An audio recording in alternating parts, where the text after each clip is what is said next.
Hey, what's going on, Shree and Quentin? Hey, how Hey, you doing? girl. How are you doing? We went straight to the punch today, so we want to get all this today because we know this is gonna be a great conversation, and I'm so excited because sure you've known me since I was like 12, so. Yeah. And then Quentin came on the scene in chapter 2 a little bit later in life. Yeah. We're so glad to have you here, brother Isabel. Well, thank you.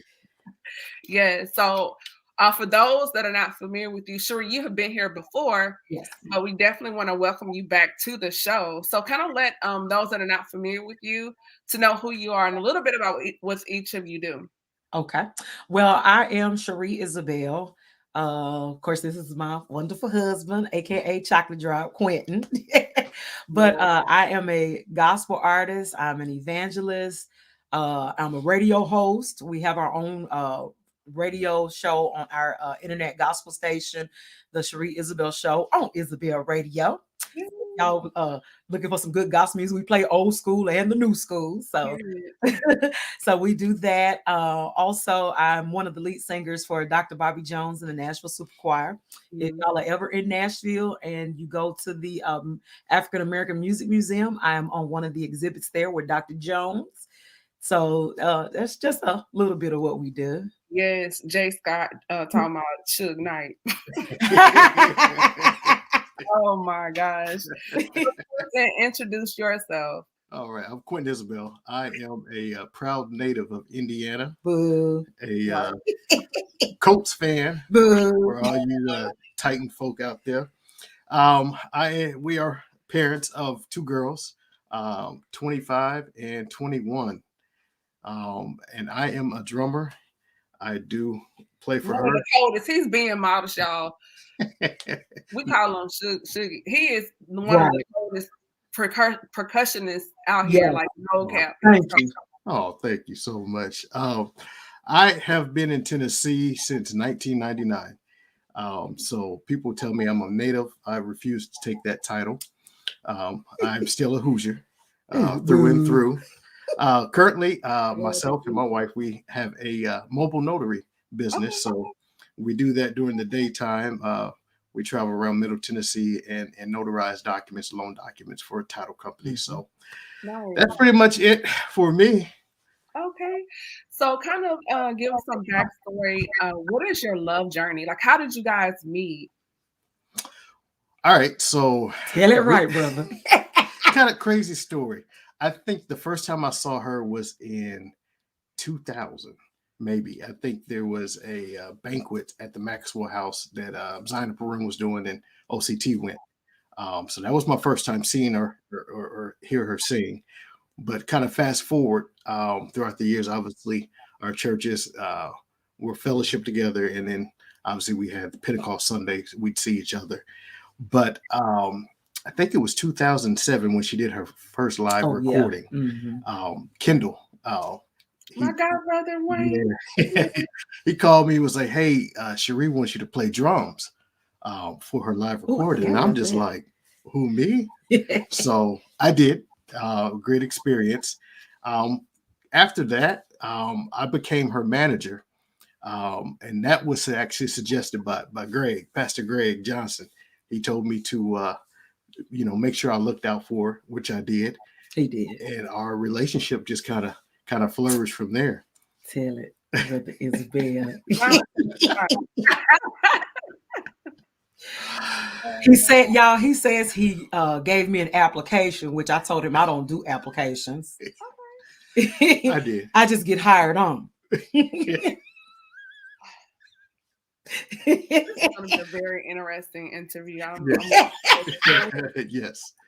So before we get started, y'all drop some hearts below. It's February, so we want people to tune in and get this conversation. I'm super excited. So that is your love journey. That is Q's take on it. Cherie, what was your perception of your love journey, or when you first met Quentin? um, well, he's always been which of course this was probably what was most attractive because he's always been such a great friend. Like he Mhm. really did. He looked after me. I remember one company or something I was dealing with, he looked over the contracts for me and told me straight out, he's like, no, I don't think this is a good deal. Wow. So what I loved about him, that he was always, now remind you, at this point, we're still just friends. Right. But he always was resourceful. Like he never told me that. He'll tell me that now, but he never told me. I never heard the words "I don't know" from him. Like he would always say, well, let me check into that and I'll get back with you. Let me do some research and I'll get back with you. Yeah. So after the concert, we had a concert in Louisville. I think that's kind of where it started kind of blossoming, because we would talk on the phone, and it was like legit, like great conversation. Nothing, nothing shady, nothing sneaky link style, nothing like that. It was just, and we, I found out we had so much in common. We were both church nerds. We were both church babies. Okay. We both knew like some of the same people. He knew the history of like his church organization. Like, and our conversations was just so great. Yeah. So, okay, Camille, because I've only shared this like openly once before. Okay. So that was like the end of the year. Now the next year was like the Stellars. We went to the Stellars together. And then round about February, as the young people say, I probably started catching feelings a little bit, because I ain't tell him that. You was feeling on shook. I ain't telling him that, girl. I ain't telling him that. I was catching feelings. So I think it was like February. And y'all, this is my testimony. I was praying. I think it was February, and I was praying because our conversations were getting deeper and we were connecting more. And by this point, y'all, I'm 35 years old. I had already gone through divorce, and I was praying. I said, Lord, I'm too old to be going through foolishness. So I remember for some reason I was having heart issues or something, and I was wearing a heart monitor.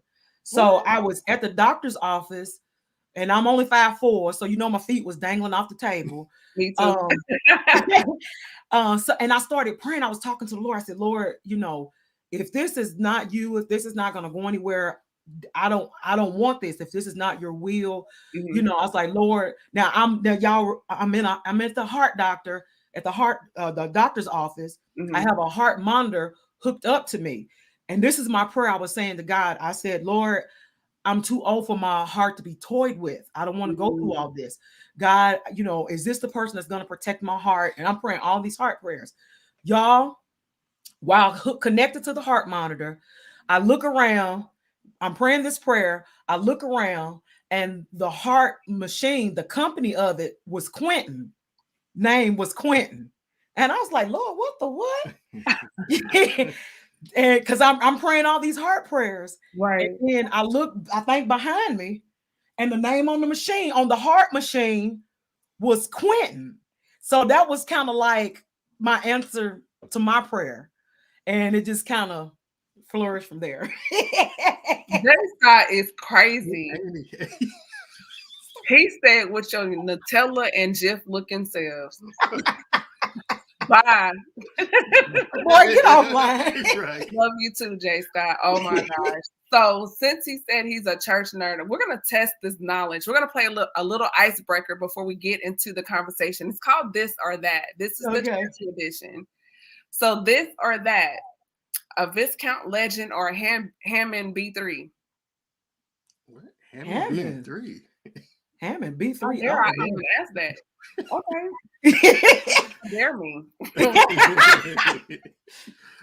Ooh, the shade. Okay. Going right along. Chest tones or head tones? Chest tones. Depending on the song. Okay. Depending on the song.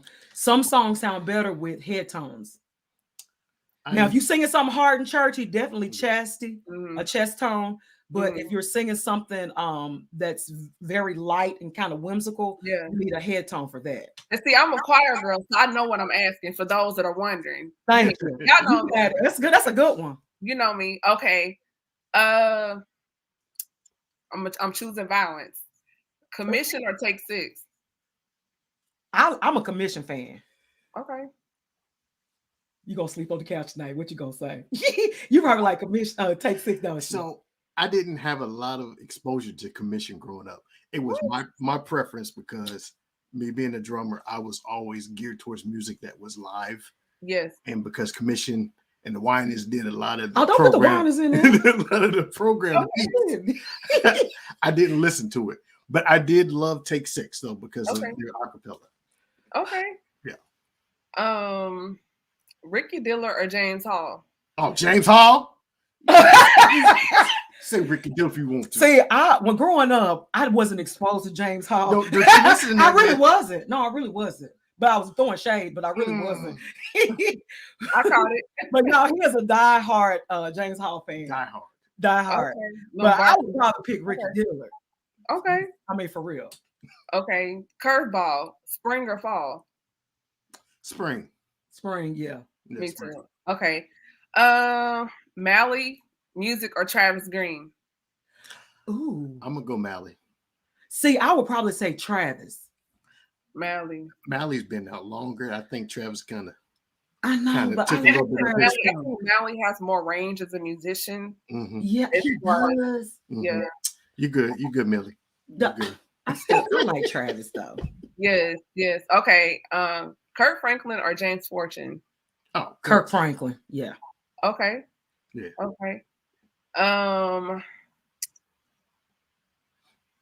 The Pace sisters or the Clark sisters? I'm gonna say Clark's. Now I'm a Clark fan. Who you like between them two? I had to go Clark sisters. Oh, really? Yeah. I wasn't expecting that. Okay. Yeah. Okay, and this one is straight. This is some down south questions. Peach cobbler or pecan pie? Peach cobbler. She said down south. Pecan pie. We do cobbler down south. Okay.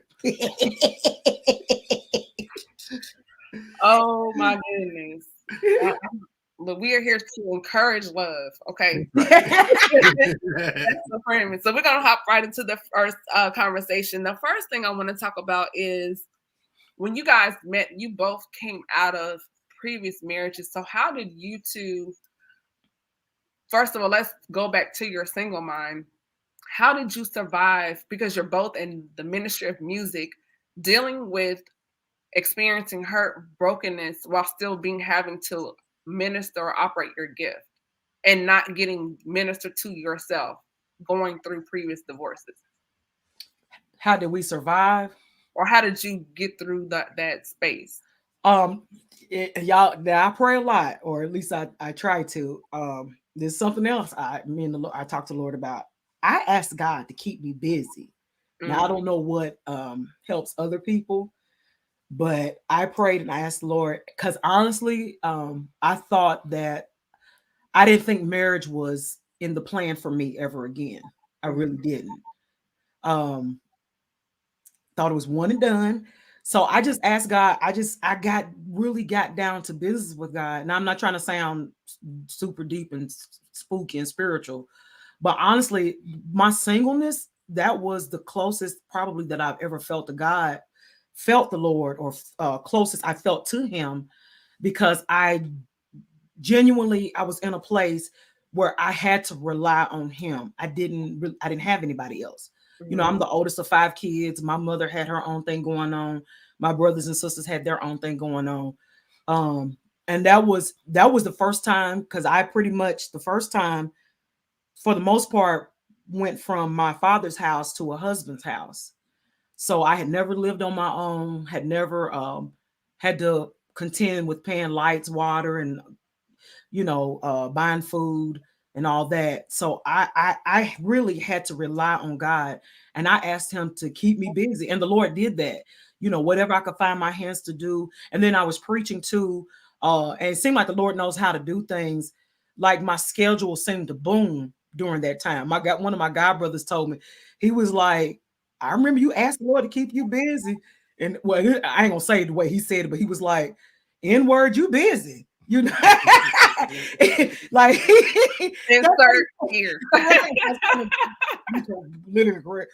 But and I think the Lord did that for me.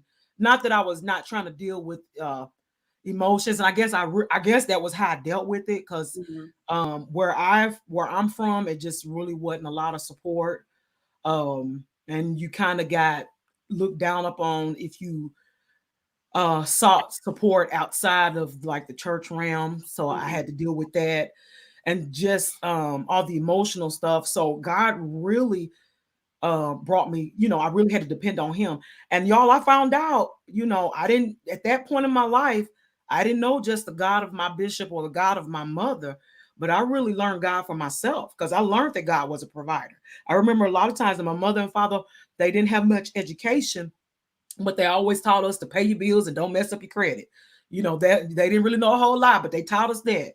So oftentimes I would pay all my bills, and honest to God, I wouldn't even have food left over. But y'all, every time I got down low, one of them sisters, they would come and say, "Hey, look, and I'm gonna wink on this. Get your $30 off his card right here." Like every time. And I'm probably as bougie as they come. But honey, I took my little bougie self to the store and I got that little $30 worth off their card, But I just saw the hand of God take care of me. Every time I got low or needed something, God came through for me. So I don't know, I hope that answered the question. Yeah, but, it did. Okay. What about you, Isabell? So for me, mine was a little different. I think my focus, what kind of kept me, was my daughters, keeping focus on them, making sure that they had everything they needed, and kind of like what Shree did, staying busy, with church. So, at the time I was minister of music at the church. So that, it's along with, trying to raise two girls, kind of kept me going and kind of kept me busy, and where I didn't have to focus on it so much. So, and, similar to hers, really wasn't a lot of, support out there, and, the stigma that, we all know that the church puts on that.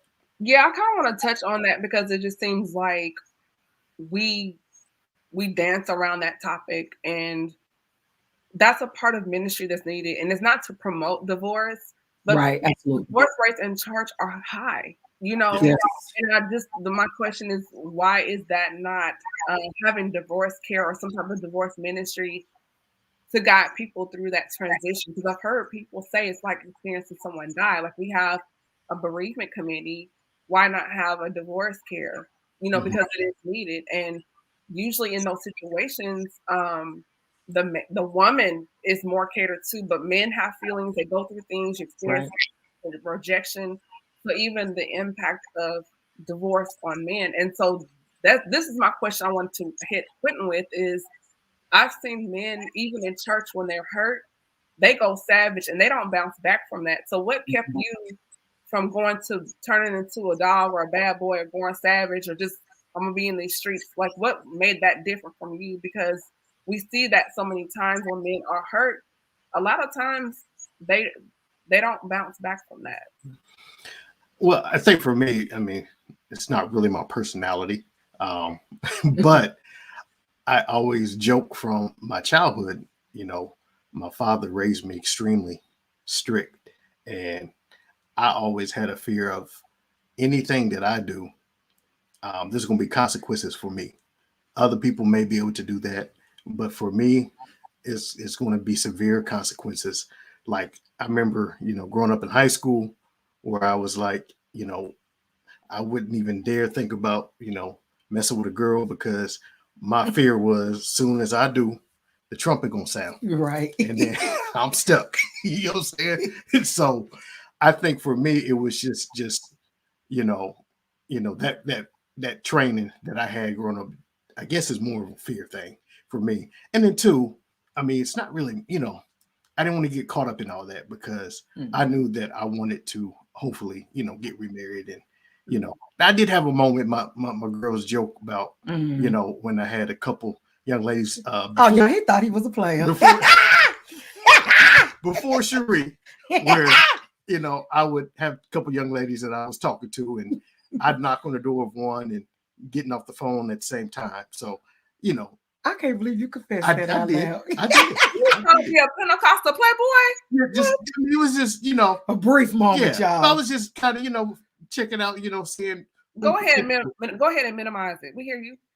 who was He did it, Camille. who was going to potentially, be the next, Mrs. Isabel. So, Right. But oh, when the one came, Shama. Shata. yeah. So Yeah. again, that's just, I just didn't. That's just never really been me. If I had to suffer in silence, I'd rather do that versus, But that's the thing in church is always suffering Yeah. in silence. And I feel Yeah. like, why is that necessary? Or why do we feel like we have to do that? So, and this is one of the reasons why I wanted to have this conversation in a way that's transparent, because there's so many people in church suffering in silence because of a divorce or heartbreak or heartache. And just kind of to open the door to at least start the conversation to where it can garner maybe something down the road where things can Right. be implemented. Because you want to scream about paying your tithes, but you don't tell people how to manage the 90%. You tell people not to fornicate, but then you're not giving them other resources to Absolutely. maintain until they get married. Or I'm single, I've never been married, and I came, I'm a PK, and coming through the culture of, well, if you're not married by this time with a kid, then something must be wrong with you. Right. Not to see, well, she's called to the marketplace, and maybe God's gonna bring her husband later after she does some other things. And like with you went from your parents' house to being married, but what about encouraging women to explore themselves and save, or going to get an education like me? Exactly. I joined the military, and Greater Christ is like, y'all, you doing what? So going through that, but yet still, God has shown me He's provided, He's protected for me, Yes. protected me. Didn't always get it right, but He's always shown His hand throughout the whole process. And then here I am having these conversations because either things I've experienced or my friends have experienced, and it's like we need to rip this Band-Aid off because there's too many topics that are taboo in the church. They're not being discussed.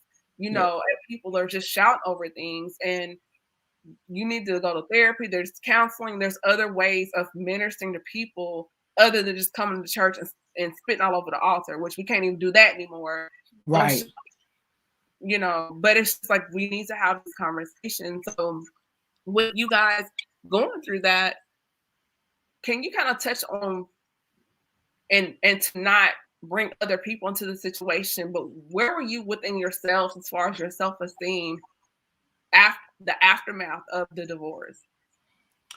Well, I can say briefly for me, and I was actually talking to someone yesterday who is kind of going through something similar, where it's kind of crazy from a man's point of view, but I kind of felt like, maybe I won't be able to find anybody because I've got two girls. Nobody's going to want to come into, relationship with two girls. Kind of like, sometimes how single women feel when they have kids. So I went through that briefly for myself, just, worrying about, my previous mistakes and, is that going to come back to haunt me, or how am I going to be able to, get over that and be who I need to be for future Mrs. Isabell. So it happens for men too. Too. Sometimes you always hear that on the female perspective, but definitely men go through that as well. Yeah. And for me, just to be honest, my self-esteem was on the floor in the basement. I mean, just to be honest. Right. Because I was in ministry, and I had this like almost like a spirit of paranoia. Like everywhere I went, like even churches that like a friend of mine, we had a conversation because he's our church's fellowship. I guess he thought I was mad at him, but he didn't know that I had gone through divorce and had gone through other things. And like even when I would be invited to speak at churches, literally the enemy would mess with my mind to the point was like what they know, what they done heard. It's like I literally had like a spirit of paranoia, because it's like, why they say that, what they know, what they do, because like the last time I'd be at a church, I was married, and then when they invited me back, I was single. So I went through all that, just the mental part of, but I really and we talk about getting healed before moving on to another relationship, and that is so important. And I was going to say, when you mentioned before, Camille, about why don't we promote therapy? And of course, when I first got married, both of us was like in the 90s. So I mean, it's a long time ago, but Yeah, but that was a different era. it really was. And even Yeah. the mentality of the church, sometimes church leaders thought that if you got married, that solved all your problems. And it didn't, because there was, like as you said, there was no really training. There was really no for real counseling. You may have one or two meetings with the pastor, but I'm talking about really for real therapy, training, things to get your mind together. But the healing process is so important. Now, anybody that's going through, and of course we do not promote divorce and we don't advocate it, but if you're having to go that route, I would tell anybody, make sure you have that outlet, whether it's a counselor, therapist, and if it is someone in your church, make sure it's someone that you can trust, that is a real confidant, but get you some help. Don't suffer in silence. Don't suffer with the esteem issues, and you don't have to go through that. There are too many. God has too many resources. There's too many resources now. Yeah. You don't have to feel bad. I felt bad going through my situation, because if you sought help outside of the church, then you were talked about, or you were looked down upon, or you didn't have enough faith, or you just need to trust God. So we literally had to walk through those steps basically alone. But see, with the resources that are out there now, you can get counseling online, and you don't even have to go to an office. Yeah. There are things. Virtual counseling, yeah. Don't go through this by yourself. Mhm. Then you have the spirit of depression and other things that come along with it. So don't go through it by yourself. Yeah, that's really good. One thing I do want to ask Quentin, when you mentioned um, those sweethearts, um, when when there's a new lady coming into the scene and there's like the vetting process, how was it blending the family as far as the acceptance and welcoming Shree in and vice versa? Like, what was that like? Did you guys experience? Because sometimes I've been a stepchild before, and it can be tense. Like, who was this person? Like, what was that experience like, and how did you guys blend and gel? That one was a little more difficult because of outside factors. Yeah, Um, so it was more so of me trying to force it, which kind of maybe pushed everybody further apart. Um, so I would encourage somebody to kind of let it happen natural, yeah, and not try to force the situation. And I've seen other friends that have done it where they have made sure that they spend enough time together, yeah, just so they can get to know each other and know everybody's mannerisms, know the tone, just so that there's no miscommunications. So that's something that I wish I can go back and kind of change. It is extremely it's an great. adjustment, and Yeah, I've gone yeah. through that, and it's an adjustment. Because it's new, it's unfamiliar, and especially for daddy girls, so it Right, can, right. a big switch. And I totally understand that. So going forward into that now, and then Shree is here and everything's coming together, and now you guys are in ministry together and music Mhm. and labels.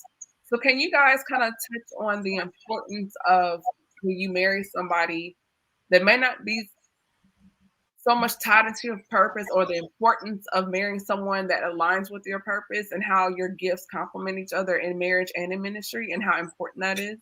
Yeah, I mean, you have to, and that's where again, I'm a minister, so sometimes y'all gonna hear the churchiness come out. But you have to, and you have to be willing to accept whatever the will of the Lord is. You know, and it's because at certain points of life, when I got remarried, I was 35 years old. I already knew what I was willing to put up with and what I wasn't willing to put up with. So I mean, you have to know who you are. You have to know your purpose. You have to know what you're called into, what the job that God has for you. Um, And you have to really be aware and really be prayerful, in asking God and seeking God for, a spouse, a mate or Right. whatnot. Um, I mean, you, and that's the thing. That's part of the healing process as well, Mhm. because you have to know who you are. If you don't know who you are, then I mean, what you won't even know what type of man that you desire or that you want. So I mean, you have to know who you are. You have to know your strengths. You even have to know your weaknesses. If you were in a marriage before, you have to know. You have to be willing. And the reason why some people they go from one relationship to another and they're still not successful, because they never took the time to see what they did. They never took the time to learn their lesson.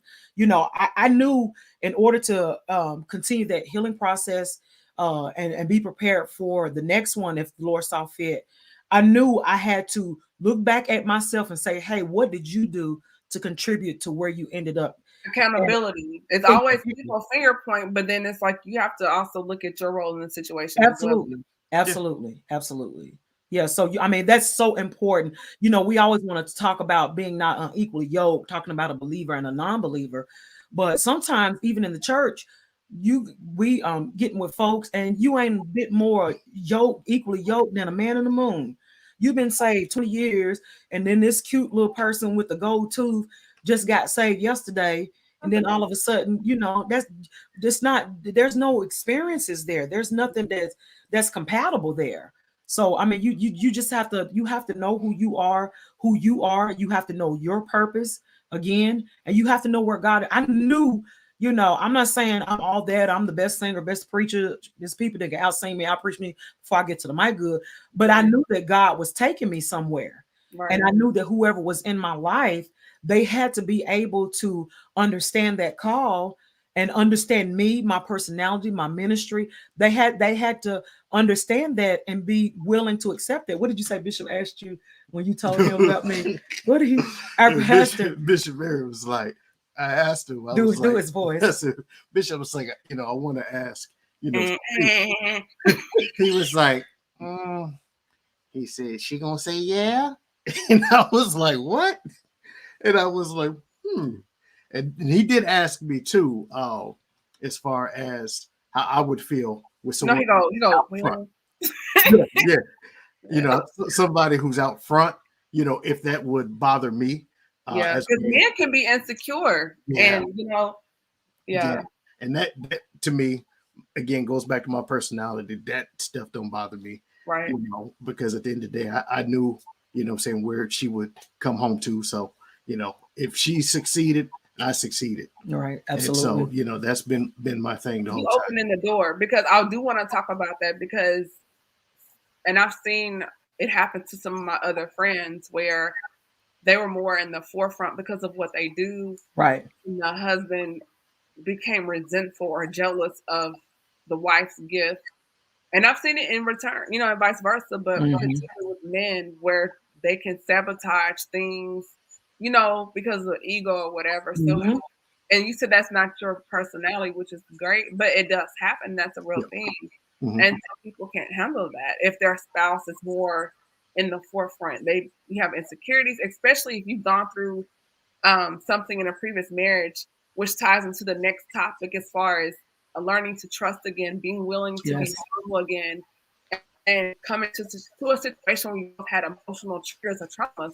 Like, how did you guys navigate that space? You want to start? You want to go first?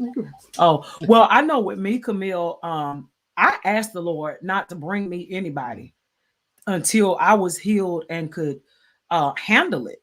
Mm, And that's part of maturity. That's part of going through the process. That's the healing process. Because I knew it wasn't no sense in somebody, a wonderful man, coming into my life, and then I'm still blaming him. I'm blaming the new guy for what the old guy did.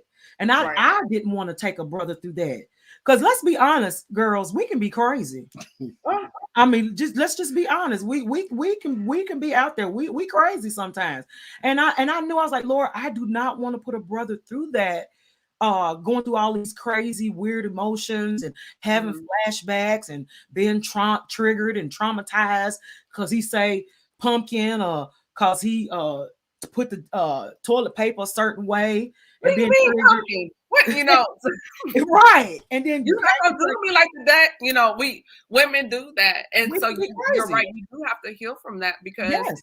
and he's wondering why you're flipping out, not knowing it's because of something, and now you're just like snatching air, you know, doing all Right.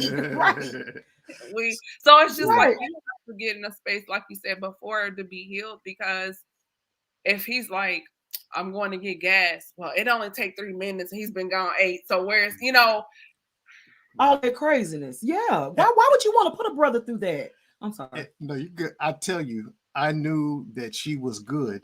She was good and healed because beginning of our marriage, I accidentally called her by my ex-wife's name, and she didn't. whoa. Why is you Flag on telling the the play. people that? Why is you telling the people that? Out of habit.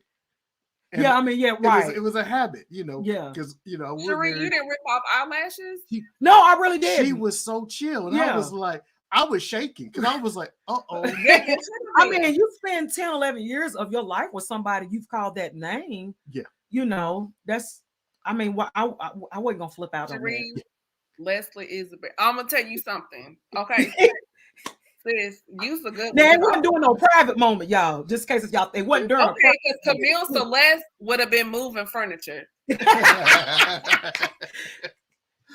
Yeah, I mean, I think I was, 35. I was at a different place of maturity. Yeah. You spend over 10 years of your life with this other individual, I'm surprised. Y'all the Black Woman National Anthem. We're taking them earrings off and over. And I knew I was saved for real, honey. Yeah. I was saved for real, and healed for real. Yeah. Yes. Yeah. What's that song? Jesus is your homie. I will never forget that day. It was near Did time stop? Did you hear birds singing in the did. park? Yeah, I did. Everything was slow motion. And I was like, where's the door? Really? Where's the door? Did you really? Did you hear the Michael Myers music? Yep. I didn't know you was emotional like that.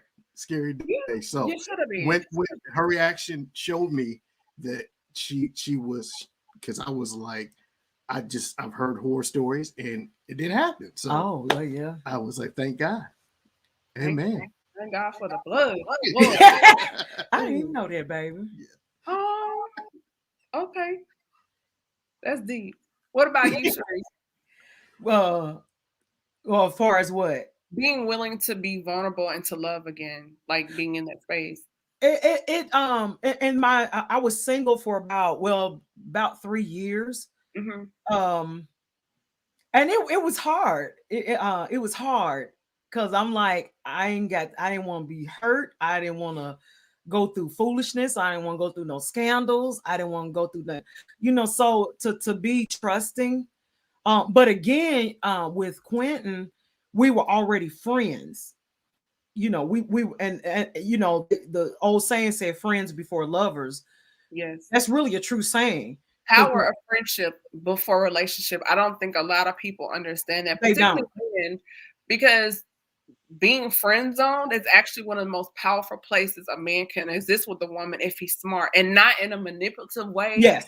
But out of a place of wisdom, if he's a man of integrity, it's actually the best place to be if she's like, that's my friend, because that's a place where you can actually learn, trust, grow. Yes. And there's no motive. It's like friendship. It's like love with no strings attached. Not in a way, but there's no MO there. Yep. Yes. And that's how it was. I mean, literally, that's because I already had a level of trust for him. Because again, remember, I told you he was not only was he such a cool friend, he was a resourceful friend. I mean, friend got things done. Like if I said, hey, Quentin, can you look into this for me? Or how does this work? He never told me, Sheree, I don't know. He always told me, let me do some research and I'll get back with you. Like, but that was building trust for you in the friendship of that, because you knew he was reliable, he was resourceful. That's a good place to start. Yeah. So along with being healed of fears and being vulnerable, he really made that easy, because again, we were already friends. We were already cool. We already had so much in common with our backgrounds, our love for music, being deeply involved in the ministries where we were.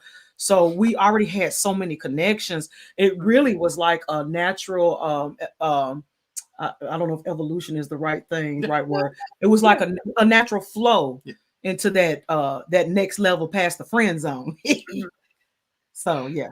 So Quentin, can you kind of touch on for the brothers the importance of being her friend and learning her before? Because a lot of guys want to go just straight to, I just want to holler, like courting, dating, especially with this generation.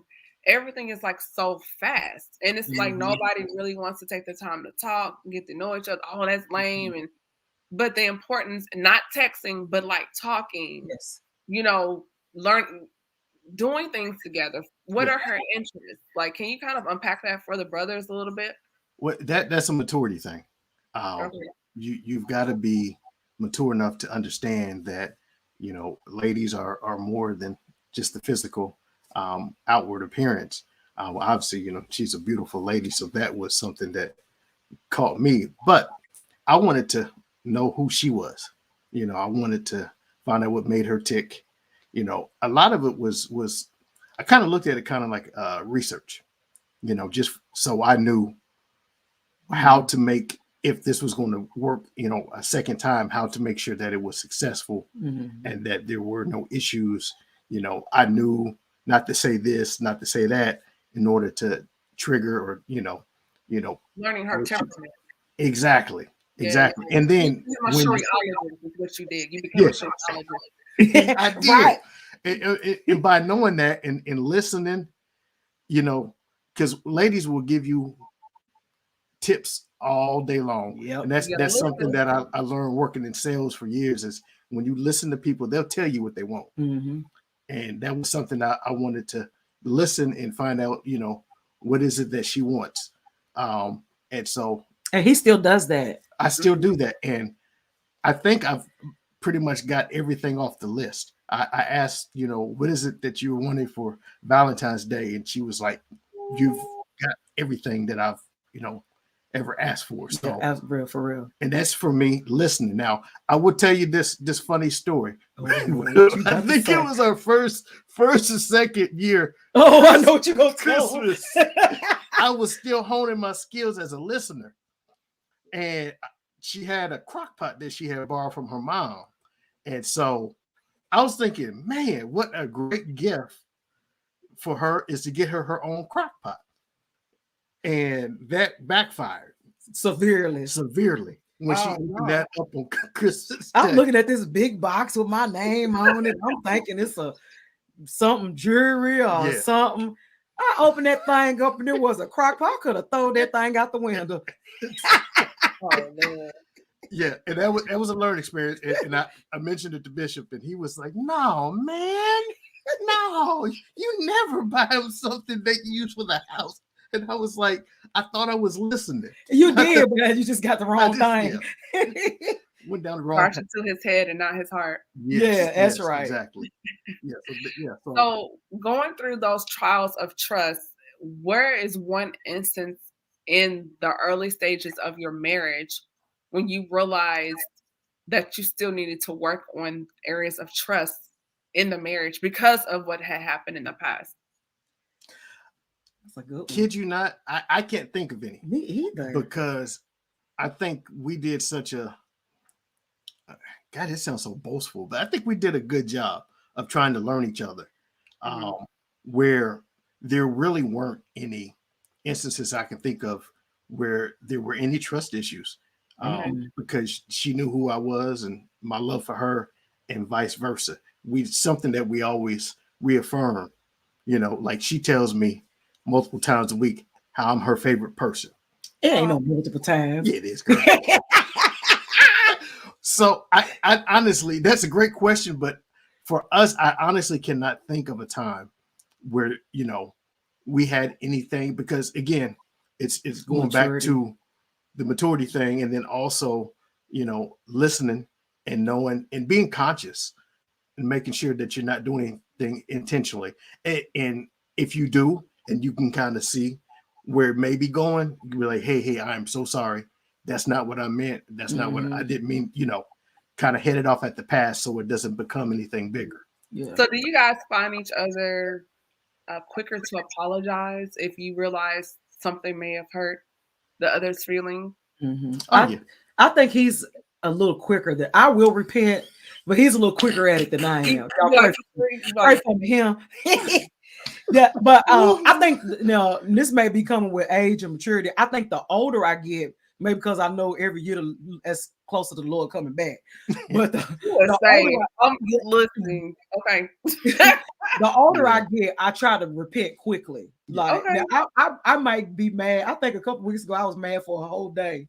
Was I mad for a day? Man, I think I stopped being mad. Like the Bible said, don't let the sun go down on your wrath. So I think I try to be through with everything by the time it's time to go to bed. 5:15. Right. Literally, it's like for a day, literally. And I can't tell you what. I don't even remember. I have no idea. Oh, you did something to me, maybe, man. I can't remember what it is now. I cannot remember. So yeah, I try to, because I try to, make sure that there's peace. Yeah. Because nothing worse than a house where, because you've already gone through that and you don't want that again. Yeah, and because of I always say that, before it was almost kind of like boot camp, so I can be the absolute best, for her in this season that we're in. So, and he is. Listen, I've known them for years, and seeing them in church is hilarious.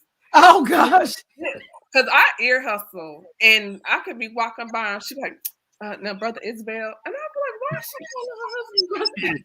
Yeah.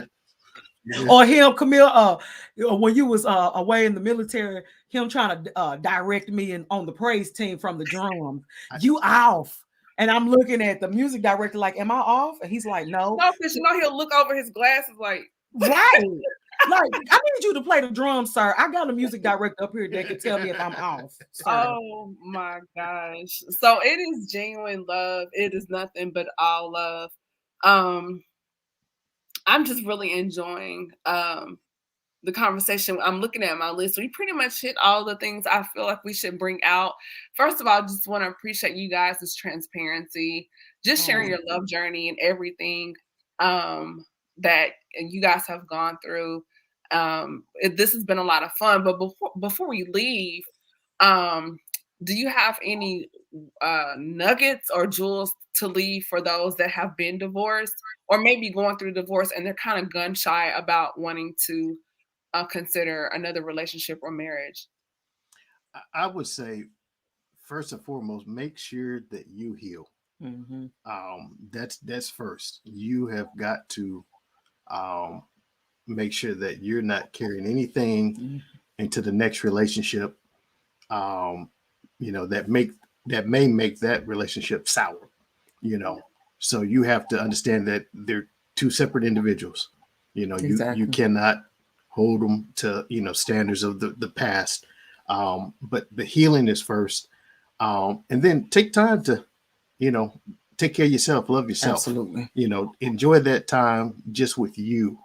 So you have that self-love, because that plays a part, in the marriage as well. So obviously if you can love yourself, then you can love someone else as well. Mm-hmm. And for the ladies, I would say to kind of piggyback off that, like I love like Camille, and one of my god sisters was like that. Like she just enjoyed life and worked her job and and traveled and did things. That's what I would say to the ladies, because so often, especially in the era that I came from, like Camille said, they always want to judge you that if you're not married by 30 or if you haven't done this, you don't not married and have a child. But learn again that self-love, that is a real thing. Self-care, self-love, that is a real thing. Enjoy life, especially those of us that grew up of the apostolic Pentecostal persuasion. That wasn't really pushed. They always thought you're going to backslide but travel the world. Yeah. It's one of my mottos that I've had in these last few months, and it's simply I'm gonna live. I'm gonna live. I'm gonna enjoy every piece of God's creation that I can possibly enjoy. But I'm doing things now at almost 50 that I didn't do at 25 because I was so gun ho on getting married and having a wedding. People focus on the wedding. People still They do. idolize marriage. It's like it's an idol. Like they Yes, worship instead of the what comes after the marriage and the process afterwards. So, Mhm. learn to live life. Mhm. And if you're in ministry, you know, uh I'm doing like biblical courses online now, but hone your craft, whatever your calling is. I don't care if you're a chef or you work in childcare. I don't care what you do, but find something to better your career or your craft, or Mhm. just yourself in general. Don't Sometimes, especially for ladies, we are so focused on getting married, having the big wedding, having oh, I had 500 people at my wedding and my train was back to the door. And then a year later, y'all divorced. Y'all done spent $50,000, and y'all, instead of learning yourself so you can be the person that God wants you to be for someone else. And that's always been my prayer. And even now I pray that prayer. I said, Lord, allow me to be the wife for Quentin that you will have me to be. And keep God first. That's a real thing. And I think that's too why we've been so successful as well, because we have I always quote the scripture, Matthew 6:33. One translation says that if we make the kingdom of God our primary concern, and we have always done it. Again, I'm a preacher, y'all. So of course I'm gonna say some churchy stuff, but that's important. You gotta keep God first. You gotta keep God centered, and I wanted a man that loved God more than he loved me. Mhm. And I'm telling y'all, Brother You Quentin, gotta have that check and that balance, yeah, yeah, he Yeah. faithful now, honey. Let me tell you, he loyal. He is We loyal to the know, Lord. He loves brother the Lord. Israel, we know. He loves the Lord. But you know what? I get that. I get that. He loves God. He is faithful to the house of God where we attend. But for me, that honey, it's the faithfulness for me, baby. That You that know, but some women, but I hear a lot of men, and because I'm in digital spaces, so I listen to conversations, and I hear a lot of men saying, particularly Black women, "Oh, you don't want to submit," and Black women are not submissive. that's a We lie. are, but we're not going to submit to mess. Come through. And it's when we see a man walking in integrity, we have no but we have no problem submitting, but there's a way to lead, and leadership is not dictatorship. And I wear the pants. Sometimes you coming in because he knows your heart. If he's really a man of God and has discernment, he doesn't have to talk hard to you. No, not at all. He can come say, Nutella, now. You know, I don't know what he called you. I'm just saying it. But like, it's just, he should know your spirit to know that he can say something to you. And vice Absolutely. versa, a woman doesn't have to come in emasculating the man either. Exactly. Because if you are the one securing the bag, you don't have to emasculate your husband. Sis, you don't wear the boxers and the panties. You can only wear What you said. So it's just like so that's a dynamic as far as understanding each other, knowing each other's languages. I think Absolutely. that's important. I'm not gonna say who, but there was a particular first lady when I came home, and this person has said this to me more than once. Like, you're in the military, you're around all those men. How is it that you still don't have a husband? And it really hurt my feelings. It really hurt my feelings. She said this to me more than once. Ugh. And I had to process it. I really had to process it because Coco wanted to respond, but then Sister Camille was like, "No, shut up." Right. Yeah. But I had to Absolutely. process it, and I thought to myself, yes, I could have been married, but growing up apostolic, there was such a restriction because my mom was in ministry, always couldn't do so many things. Mm-hmm. I wanted to explore, and not that I was just wilding out, but I didn't know who I was. I didn't know my voice. I was not assertive. Um, I needed to find Camille first. Mm-hmm. I needed to figure out what my purpose was and what I wanted to do. Do I want to be married? Yes.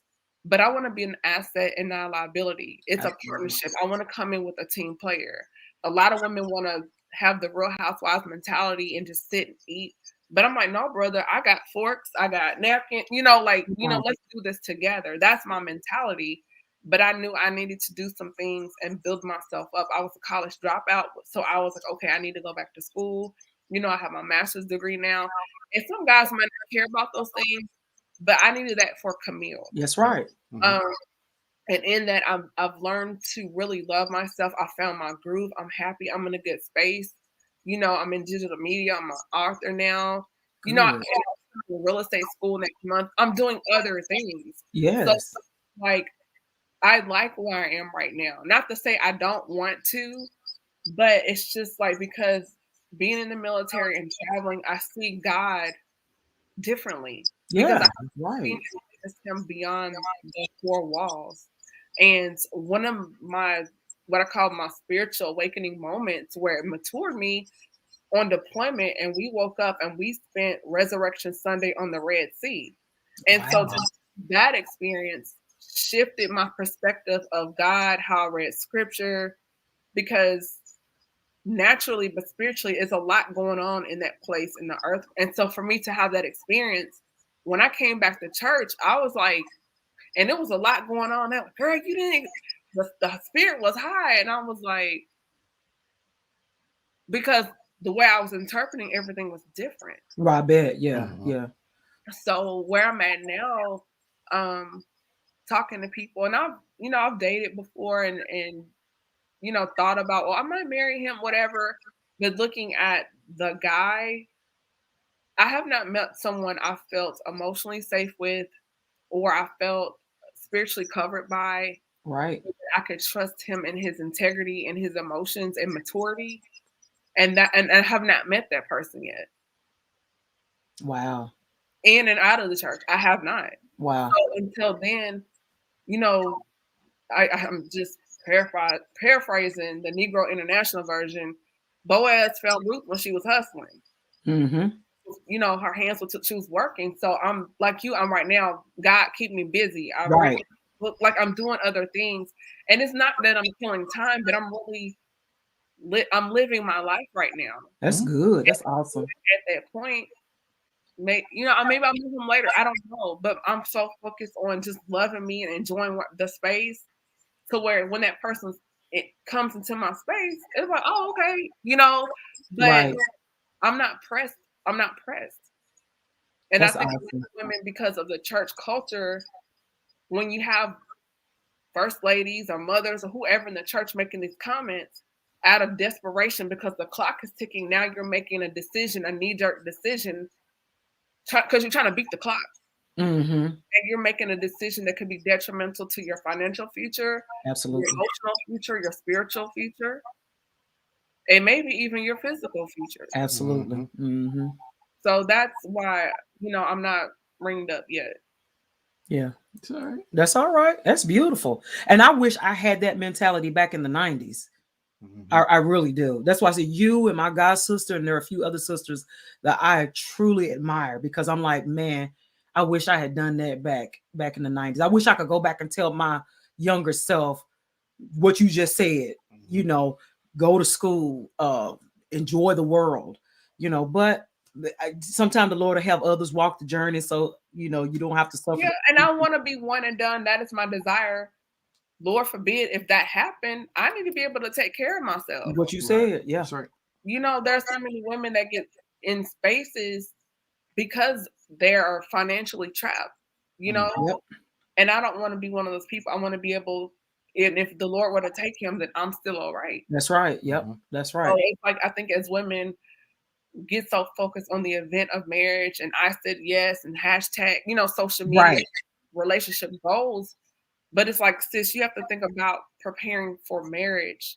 Not because he can be fine, he can have the car, he can have the degree, but can he do life with you? Like, what Right. will happen if you get sick? Is he gonna stay? What if you can't bathe yourself? Is he gonna do that? What if a parent dies? How's he gonna, is he gonna be there if you have to grieve or vice versa? You gotta Right. because marriage is cyclical. You got Yes. comes around. So and we have an argument. Is he gonna pack up and leave? Are you gonna pack up and leave because now you're emotionally triggered? And if Okay. you do have a disagreement, you have to learn how to fight fair and fight without hitting below the belt, without being Exactly. disrespectful. Or if he's telling you something, you pillow talking, sis, that doesn't mean reach back and pull a secret he told you. Right. Recognize it. Right. You're wrong. So these are the things why I'm having these conversations, because married or single, the education of marriage and relationship, it needs to happen. And we need to have these conversations. How do you talk to each other? You may Exactly. make him mad, but are you gonna let him go to bed hungry? You not gonna cook? Right. No, he need to fast. No, I'm just playing. I'm just playing. Because if someone at the job noticed he's not bringing Tupperware anymore, well, I brought something. And that's Now you right. opening the door. Yeah, that's true. So it's all you have to look at the bigger picture, you know. So again, these conversations I feel are necessary. Yeah. As far as singlehood, marriage, dating, and just to have these conversations. So thank you so much. And I didn't mean to. I don't know where all that came from, but That's good. But just to have these talks, because I think particularly in the church, it's not discussed, and we need to have these conversations. Right. Absolutely. Absolutely. Definitely. Yep. Yeah. So was there anything else you guys wanted to share before we wrap everything up? That was about it. Yeah. Hey, well, I will tell you this. It's kind of after our second date, I knew she was the one. So yeah. Okay. People in the back. So let's do a bonus round, because some people are in these relationships. Y'all dating for 3 years. I don't understand that. Right. It's just me. Yeah, well, you don't have to date forever. 12 years, but we were married too. Like, I don't. Yeah, because when now me, it took me. I think. Well, I guess I knew after the Quentin thing, but I didn't. I ain't let him know that though till later on. But he has always said after this, and I've heard that a man, when he knows. Yeah. Really, it don't take him 5 years to know if he want to marry you or not, sis. Yeah. So okay. So what is your advice to women that are in these 9-year, 12-year relationships? I would say, sis, you probably need to kind of reevaluate some things, and especially if you're a believer, you need to reevaluate some things in your life and see if this is really for real what God will have you to do. If this, you probably need to start seeking the Lord for real. Is this the person, Lord, that you want in my life?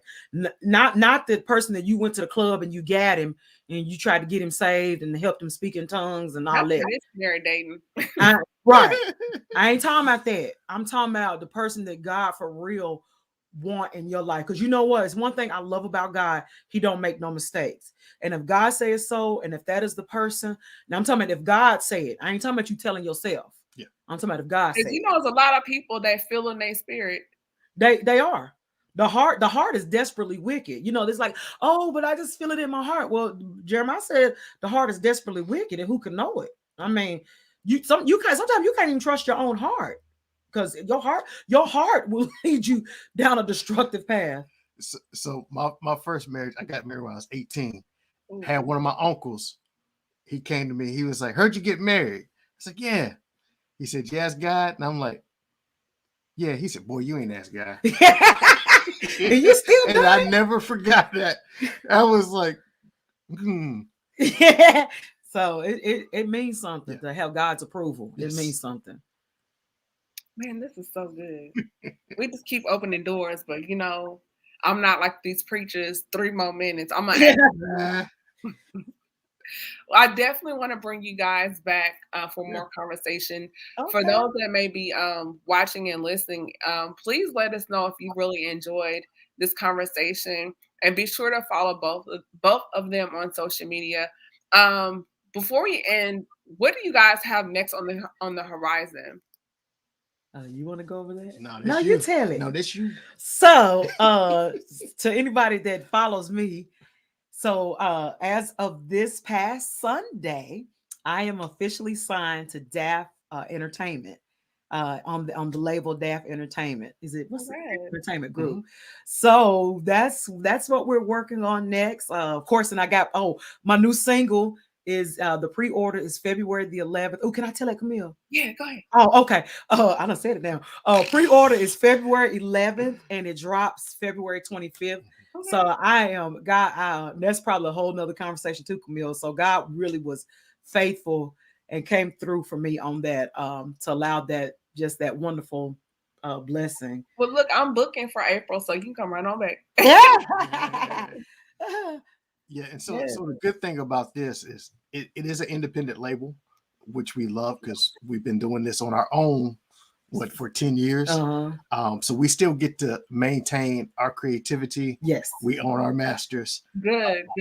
The cool thing is that this label actually has a distribution deal with one of the biggest labels in the world, Warner.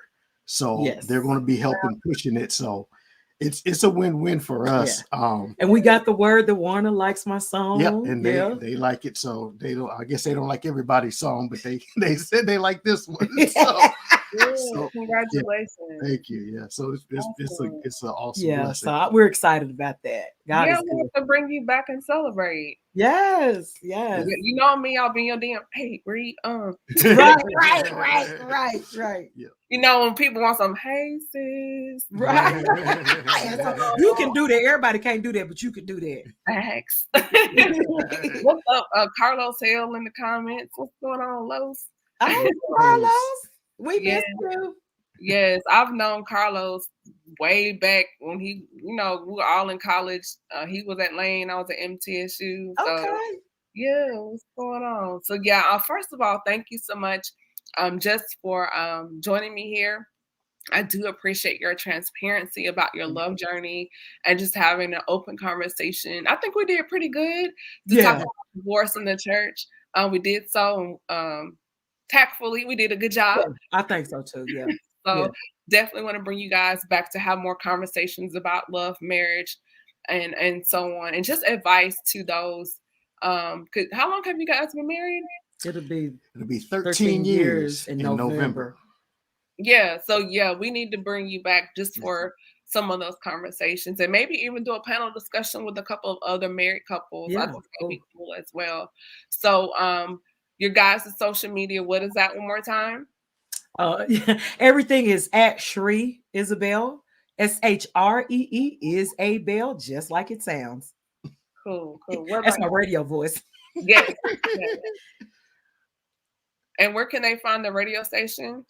You can go to my website, shreeisabell.com, or you can download the Live 365 app and just go to Isabel Radio there.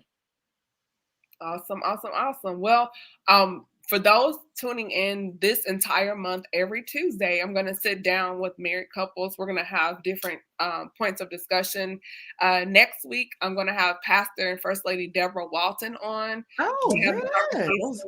That would be called When Shift Happens. We're going to talk about their marriage journey through incarceration, being called to ministry, and so forth and so on. So that's going to be a great conversation. That'll be next Tuesday right here at 7:30 Eastern Standard Time. And once again, thank you guys to Shree and Quentin for joining me here. What's up, Demetrius? Short? So again, guys, this is Camille Asick, host of the Speaker Podcast, the podcast where innovators and creators connect. Until next time, you guys be blessed. Peace. Y'all, these braces give me a hard time. I've been there. Good night. All right, guys. All right. All right. Bye. All right, bye.